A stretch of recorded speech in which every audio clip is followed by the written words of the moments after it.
At the same time, I can see sometimes we may feel stuck in one stroke. You may find particularly difficult. So there are a few strategies. So first, we practice, right? We practice. And then when you find it stuck, second is change.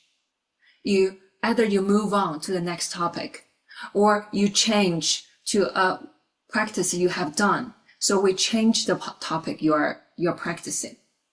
And if still you think there's something you don't feel progress, then take a break. Take a pause, take a few days, right? And then go out to observe nature. And then when later you feel this impulse come back, and again, never give up. So these are the 4 tips in our practice. So again, practice, change, take a break, never give up. So basically for everything.